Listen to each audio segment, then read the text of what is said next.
Kita ke informasi yang pertama, pemirsa unjuk rasa protes penutupan 40 dapur makan bergizi gratis di depan kantor DPRD Sulawesi Selatan ricuh. Masa protes penutupan dapur MBG secara sepihak oleh Badan Gizi Nasional, padahal mereka telah penuhi semua persyaratan yang diminta.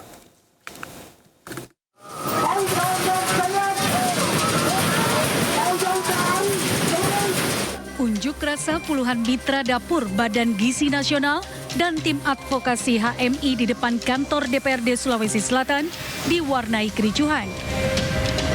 Kericuhan bermula saat pengunjuk berupaya masuk ke dalam gedung DPRD Sulawesi Selatan yang dijaga puluhan polisi dan Satpol PP. Mereka akhirnya memaksa masuk dengan cara mendobrak dan menendang pintu gerbang. Mereka memprotes kebijakan Badan Gizi Nasional Sulawesi Selatan yang secara sepihak menutup 40 dapur BGN.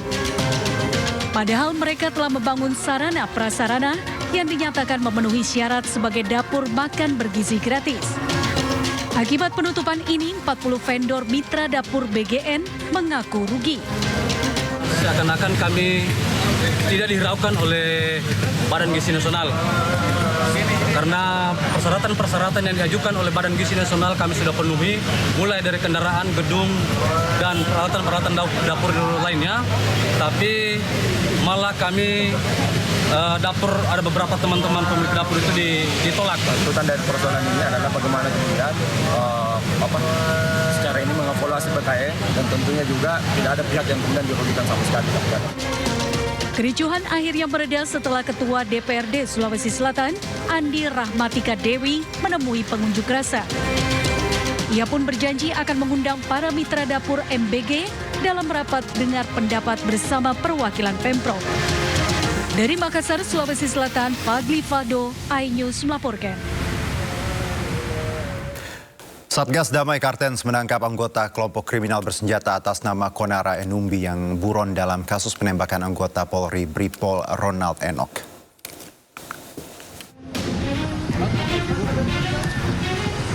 Konara Enumbi ditangkap di Kampung Usir Depan, Kabupaten Puncak Jaya, Papua Tengah, pada 21 pada Jumat pukul 10:40 waktu Indonesia Timur. Konara Enumbi merupakan bagian dari pasukan KKB Yambi di bawah pimpinan Tengah Mati Enumbi selaku Panglima Kodam Yambi. Ia diduga kuat terlibat langsung dalam pembunuhan Brigpol Ronald Enock di Kampung 55, Distrik Pagaleme, Kabupaten Puncak Jaya pada 21 Januari lalu. Saat ini tersangka telah dibawa ke Polres Puncak Jaya untuk pemeriksaan lebih lanjut.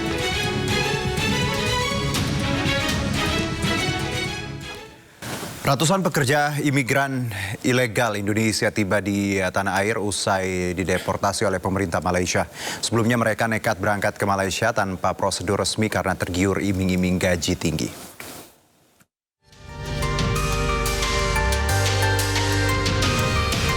Sebanyak 127 pekerja migran ilegal Indonesia dibawa ke kantor BP2MI Ciracas, Jakarta Timur. Mereka langsung menjalani pemeriksaan kesehatan mulai dari tekanan darah, pengambilan sampel darah hingga psikologis. Sebelumnya, ratusan pekerja migran ini dideportasi oleh pemerintah Malaysia setelah terjaring razia. Mereka kedapatan berangkat ke Malaysia untuk bekerja dengan cara non-prosedural. Mereka diduga tergiur iming-iming calo yang menjanjikan upah yang besar. Dari 127 orang ini, sebagian besar berasal dari wilayah Jawa Timur. Dari Jakarta, Rio Manik, iNews melaporkan.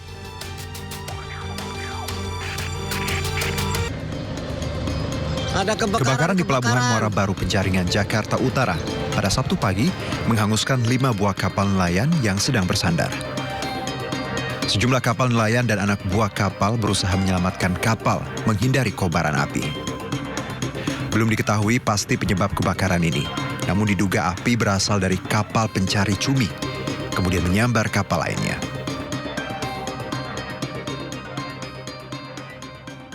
Merambat ke 4 kapal ke hasil laut. Berapa kapal, Pak? Hasilnya sekitar 4 kapal. 4 kapal? Ya. Berarti ini semuanya yang terbakar 4 kapal? Semua ada kemungkinan yang ketahuan ada apinya 5. Oh, 5. Tapi yang di ujung-ujung nggak tahu tadi soalnya ada yang keluar sih. Oh gitu. Ya. Apa yang terbakar apa aja nih, Pak? Ini yang 2 masih baru, kapal baru, belum ada mesin. Oh, masih Satu baru. sudah perbaikan. Sebanyak 16 unit mobil pemadam kebakaran Jakarta Utara dikerahkan untuk memadamkan api.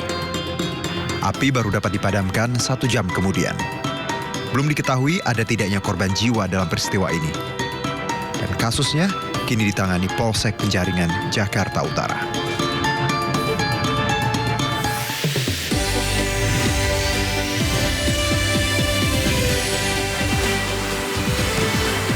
Satu hari jelang peringatan HUT ke-80 Republik Indonesia, Kompleks Istana Kepresidenan di Jakarta mulai berbalut suasana berbeda.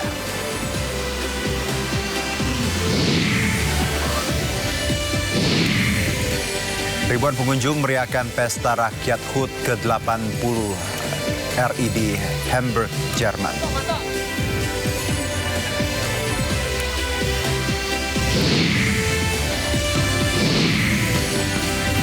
Presiden Prabowo akan menyikat habis orang besar dan para jenderal yang menjadi backing tambang ilegal.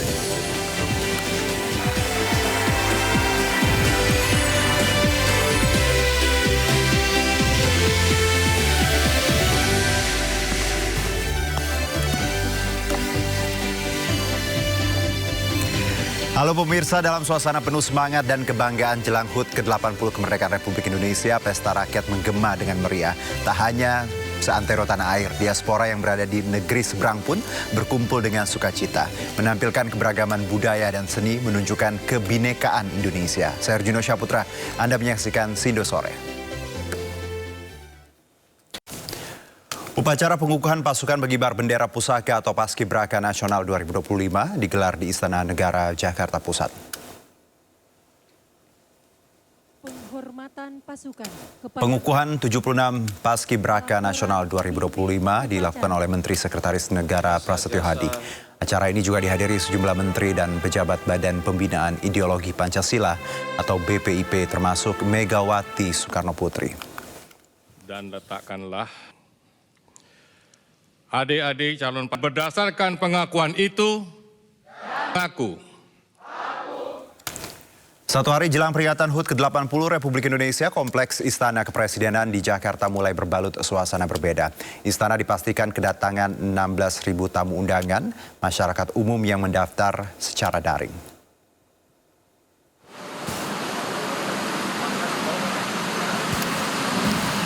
Pantauan di halaman istana, sejumlah tenda sudah berdiri tegak dengan sentuhan merah putih yang berpadu dengan sentuhan biru yang menjadi warna khas kepemimpinan Presiden Prabowo Subianto. Tidak hanya nuansa bendera merah putih, sejumlah elemen kayu menghiasi, menambah kehangatan persiapan menyambut perayaan 80 tahun kemerdekaan RI. Sejumlah kursi tamu undangan pun sudah berjajar rapi. Istana menyediakan kuota tamu undangan sebanyak 16.000 orang yang dibagi dalam 2 sesi, yaitu upacara detik-detik proklamasi pada pagi hari dan penurunan bendera pada sore hari. Sebanyak 80% kursi dialokasikan untuk masyarakat melalui pendaftaran daring sejak 4 Agustus lalu.